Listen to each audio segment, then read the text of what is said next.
Welcome to Prajagalam. నేను మీ దండపాటి కోటేశ్వరరావు. ఈసారి మేనమామ రవీందర్ రెడ్డి, కడప మాజీ మేయరు, మాజీ ఎమ్మెల్యే, ఆయన ఏమంటారంటే ఈవీఎంలు ట్యాంపరింగ్ జరిగినాయి, ఈవీఎంలు ట్యాంపరింగ్ జరిగినాయి అలా అంటారేమో అని 2019 ఎలక్షన్ గెలిచిన తర్వాత కానీ ఆయన ఏం చెప్పాడంటే, జగన్మోహన్ రెడ్డి మొన్న ఏమన్నాడు, అంతకుముందు ఏమన్నాడు ఒకసారి చూద్దాం, వినండి. పెద్ద పెద్ద వాళ్ళ కూటమి ఇది, ఢిల్లీలో సైతం శాసించే పరిస్థితుల్లో ఉన్న కూటమి ఇది. ఆ కూటమిలో ఉన్న బీజేపీకి, ఆ కూటమిలో ఉన్న చంద్రబాబు గారికి, ఆ కూటమిలో ఉన్న పవన్ కళ్యాణ్ గారికి అందరికీ కూడా వాళ్ళ గొప్ప విజయానికి అభినందనలు.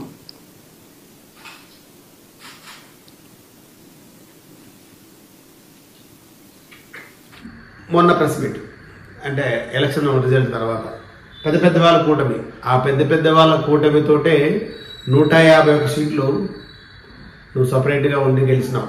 అప్పుడు ఏమన్నావు?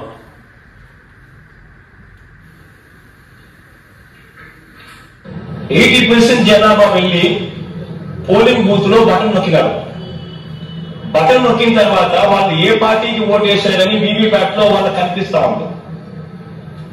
వాళ్ళ వీవీప్యాట్ లో వాళ్ళు వేసిన ఓటు, వీవీప్యాట్ లో వాళ్ళకి కనిపించే ఓటు రెండు మ్యాచ్ అయ్యాయి కాబట్టి వాళ్ళు సాటిస్ఫై అయ్యి బూత్ లో నుంచి బయటకు వచ్చారు.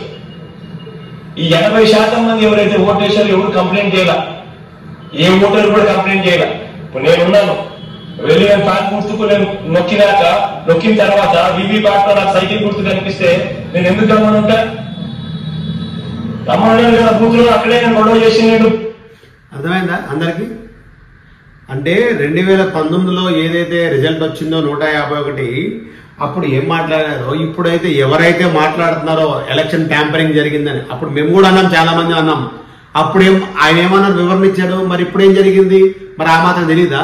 ఆయన ప్యానల్ గుర్తిస్తే సైకిల్కి వచ్చిందా? రవీందర్ రెడ్డి గారు కానీ లేకపోతే ఇంకోరు కానీ ఏదో జరిగిపోయింది. ఈయన మాటల్లో కూడా ఏమొచ్చింది? పెద్ద పెద్ద వాళ్ళు ఉన్నారు కూటమిలో, ఢిల్లీ పెద్దలు ఉన్నారు.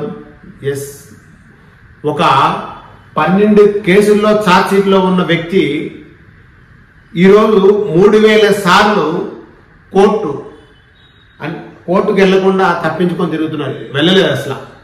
అదే ఒక సామాన్య వ్యక్తి కానీ లేకపోతే ఇంకోటి జరిగినా సరే 2 సార్లు తర్వాత 3వసారి కోర్టుకు హాజరు కాకపోతే రీకాల్ చేస్తారు, మళ్ళీ వారెంట్ ఇష్యూ చేస్తారు, అరెస్ట్ చేస్తారు. మరి 3000 సార్లు చేశారు. ఇప్పుడు సపోజ్ నెక్స్ట్ మంత్ మళ్ళీ వాయిదా పడిన తర్వాత శుక్రవారం మన సీఎం, మాజీ సీఎంకి ఒకవేళ వాయిదా పడితే పరిస్థితి ఏంటి? అప్పుడు అరెస్ట్ చేస్తారు సిబిఐ వచ్చి. ఏమంటే చంద్రబాబు నాయుడు అరెస్ట్ చేయించారు. ఇది చంద్రబాబు నాయుడు సంబంధం లేదు. జగన్మోహన్ రెడ్డి కేసులు ఏదున్నా సరే కేంద్ర సిబిఐలో ఉంటుంది. అలాగే అవినాష్ రెడ్డిది కూడా అరెస్ట్ చేయడానికి వెళ్తే కూడా కర్నూలు వరకు కూడా రానివ్వలేదు. ఆయన పరిస్థితి కూడా అదే ఉంది. ఒకసారి అందరూ తెలుగు ప్రజలందరూ ఆలోచించాలి. ఎందుకంటే ఇది ఏదో కక్షపూరిత రాజకీయం చేస్తున్నారని టీడీపీ అనుకోవద్దు. 3000 సార్లు డుమ్మాలు కొట్టిన కోర్టుకినా ఎందుకు ఊరుకుంటారు ఈసారి? అప్పుడు సీఎంగా ఏదో ఒక పని ఉందని చెప్పుకొని వాయిదాలు తీసుకున్నారు. ఈరోజు తప్పకుండా అరెస్ట్ చేస్తారు. దాని కొరకని మళ్ళీ ఎవరు వేరే విధంగా మాట్లాడుకొని ఈ ట్రోల్ చేయడం కాదు. ఆయన తప్పకుండా 3000 సార్లు వెళ్ళిండు. 46,000 కోట్లు జప్తు జరిగిందని ఈడీ. అలాంటి కేసుల్లో ఉన్న వ్యక్తి ఆర్థిక నేరగాడు. ఈరోజు A2, A3, A1 వీళ్ళందరూ లోపలికి వెళ్లాల్సిన పరిస్థితి. ఎందుకంటే సిస్టమ్స్ ని అందరినీ ఆపడం జరిగింది ఆ రోజు మొత్తం. కానీ ఇప్పుడు ఆపే పరిస్థితి ఉండదు. ఒకసారి గమనించండి. జగన్మోహన్ రెడ్డి గారు అందుకే అన్నారు, ఎందుకంటే ఆ కూటమిలో పెద్ద పెద్ద వాళ్ళు ఉన్నారండి. ఆ పెద్ద పెద్ద వాళ్ళందరూ ఇప్పుడు కాపాడారు. ఇప్పుడు కాపాడే పరిస్థితి ఎవరికి ఉండదు కాబట్టి ఆయన లోపలికి వెళ్లే పరిస్థితి ఉంది. కానీ ఎవరు దీని మీద ఆందోళన చెందాల్సిన అవసరం లేదని మా ఛానల్ కోరుకుంటున్నాం. అందరికీ నమస్కారం.